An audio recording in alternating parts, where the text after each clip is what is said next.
देखो लिखा हुआ है यहाँ पे, अंक किसे कहते हैं? अंक को इंग्लिश में हम लोग डिजिट बोलते हैं। क्या बोलते हैं? डिजिट। ठीक है, इंग्लिश मीडियम से जो बच्चे पढ़ते होंगे वो देखे होंगे बुक में लिखा होगा डिजिट, और हिंदी मीडियम वाले बच्चे उसको बोलते हैं अंक।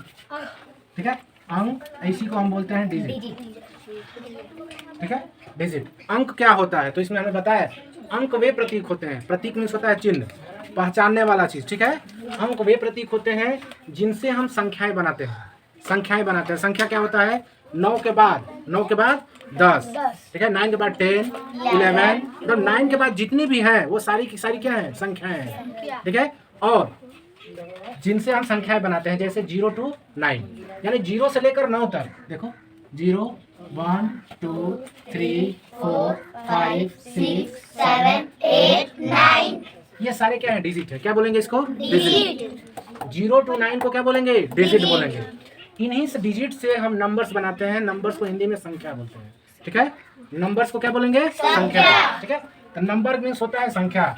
इसी अंक के द्वारा, इसी डिजिट के द्वारा मिला करके हम संख्या बनाते हैं। तो अंक किसे कहेंगे? अंक वे प्रतीक हैं जिनसे हम संख्याएं बनाते हैं। ठीक है, जैसे 1 क्या है? डिजिट है। 2 क्या है? डिजिट है। अब इन दोनों को एक साथ लिखेंगे 1 and 2, ये क्या हो जाएगा? 2 है। 12 हो गया ना, 1 और 2 लिख दिया, क्या हो गया? 12, 12 हो गया। तो इसको बोलेंगे नंबर।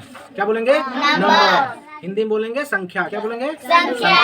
अब समझ में आया अंक किसे कहते हैं और संख्या किसे कहते हैं? डिजिट और नंबर्स में क्या अंतर होता है? ठीक है, अंकों को मिला करके संख्याएं बनती हैं। अंक किसे कहते हैं? तो 0 से 9 तक कितने कहलाते हैं? अंक कहलाते हैं। 0 से 9 तक डिजिट होंगे, इन्हीं डिजिट की सहायता से हम संख्या बनाते हैं, नंबर्स बनाते हैं। ठीक है, नंबर को याद रखो, NUMBER। ठीक है, संख्याएं बनते हैं, नंबर्स। इसको बोलते हैं संख्याएं। ठीक है, और अंक को क्या बोलते हैं? डिजिट। डिजिट को अंक बोला जाता है, और नंबर्स को संख्या बोला जाता है। तो अंक से संख्या बनता है। ठीक है, यानी डिजिट से नंबर्स बनता है। कैसे? अब देखो यहाँ पे 1 क्या है? डिजिट है। क्या है? 1 क्या है? डिजिट है। हिंदी में क्या बोलेंगे इसको? अंक। और देखो ये 0 क्या है? संख्या। 0 डिजिट है। ठीक है, 1 और 0 क्या है? डिजिट है। और इन दोनों को एक साथ मिला देंगे तो क्या हो गया? 10। इसको क्या बोलेंगे? नंबर। क्या बोलेंगे? हाँ, नंबर, यानी संख्या बोलेंगे। समझ में आया? क्लियर है इतना? Yes sir. पूछेंगे फिर बता देंगे। ठीक है, अगला देखो, दूसरा, भारतीय संख्या प्रणाली में कामा कैसे लगाया जाता है? इंडियन प्लेस वैल्यू चार्ट पढ़े थे इंग्लिश मीडियम वाले बच्चे? हाँ, तो कामा कितने पर लगाया जाता है? कैसे लगाया जाता है कामा? तो देखो उत्तर में है, आंसर में पहले 3 अंकों के बाद, ठीक है, और उसके बाद फिर हर 2 अंक के बाद कामा लगाया जाता है। ठीक है, तो देखो जैसे लिखा है 5, 6, 7, 8, 9, 2। ठीक है, अब यहाँ देखो इसको हम गिनेंगे, पहला 1, 2, 3, पहले 3 अंक के बाद लगेगा, फिर 2 अंक के बाद लगेगा। ठीक है, ये भारतीय संख्या प्रणाली में कामा लगता है ऐसे, पहले 3 स्थान बाद। इसी को बोलते हैं इंडियन सिस्टम। ठीक है, Indian number system. English medium में क्या बोलेंगे? Indian place value number system बोलते हैं ना। इंडियन प्लेस वैल्यू चार्ट के हिसाब से कामा लगाइए। हाँ, तो ये है 1, 10, 100, 1000, 10,000 लाख। ठीक है, ये इंडियन सिस्टम है। ठीक है, तो इंडियन सिस्टम में कैसे लगाएंगे? पहले 3 स्थान बाद और फिर 2 स्थान बाद। ठीक है, अब देखो ये लिखा है 2, 4, 0, 4, 0, 3, 9, 4। अब बताओ कहाँ कहाँ कामा लगेगा? यहाँ लगेगा, फिर 2 अंक बाद, फिर 2 अंक, ऐसे। हाँ, ठीक है, इसको बोलते हैं इंडियन नंबर सिस्टम। भारतीय संख्या प्रणाली में कामा कैसे लगाते हैं? तो पहले 3 अंकों के बाद लगेगा, फिर 2 अंकों के बाद लगाएंगे। ठीक है, एक बार पीछे जाओ। ये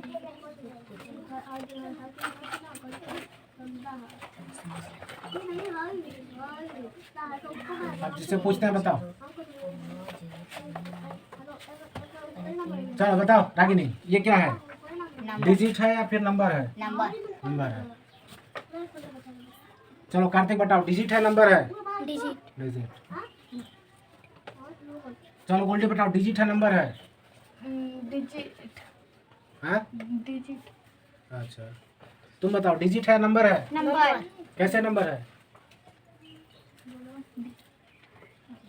ये इसके आगे 0 लिखा है, इसका कोई वैल्यू नहीं है, तो क्या होगा? डिजिट। ठीक है, नंबर्स में हमेशा 2 डिजिट होते हैं।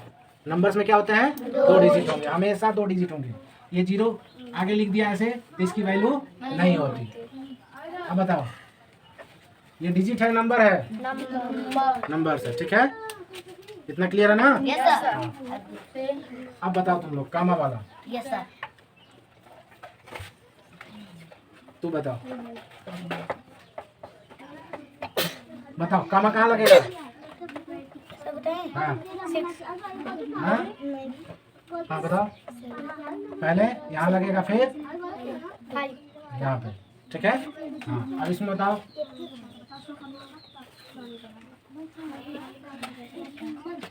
तुम बताओ कामा कहाँ लगेगा? कामा कहाँ लगेगा? हाँ 1 2 3, फिर उसके बाद 2। ठीक है, अब इधर आगे कोई नंबर नहीं है, डिजिट नहीं लगाएंगे। ठीक है, इतना क्लियर है? समझ में आ गया सबको? ठीक है, ये कल याद करके आ जाओगे? Yes sir. चलो बोलो पीछे से। अंक वे प्रतीक है अंक वे प्रतीक है जिनसे हम जिनसे हम संख्याएं बनाते हैं। संख्याएं बनाते हैं। ठीक है, दूसरा, पहले 3 अंकों के बाद पहले 3 अंकों के बाद फिर फिर हर 2 अंकों के बाद कामा लगाया जाता है। हर 2 अंकों के बाद कामा लगाया जाता है। ठीक है, इंग्लिश में जिसको याद करना हो इंग्लिश में याद करेगा। इसे लिखा है, what are the digit call? What are the digit call? Call. हाँ, तो डिजिट कॉल अंक किसे कहते हैं? तो आगे पीछे बोलो, digit digit are the symbol we use to make numbers such as 0 to 9। 0 to 9। ठीक है, what are the digit call? Digit are the symbol we use to make numbers such as 0 to 9। यानी 0 से 9 तक जितने भी होते हैं वो सारे क्या है? डिजिट है। क्या है? डिजिट है। अब देखो, भारतीय संख्या प्रणाली में कामा कैसे लगाया जाता है? ठीक है, पहले 3 अंकों के बाद फिर 2 अंकों के बाद कामा लगाएंगे। ठीक है, हाँ। How is comma placed in Indian number system? देखो, इसको पहले जो न पढ़ने आता है उसके लिए बोल रहे हैं। A comma is placed after the first 3 digit and then after 2 digit. ठीक है, how is comma placed in Indian number system? Answer, a comma is placed after the first 3 digits and then after 2 digits.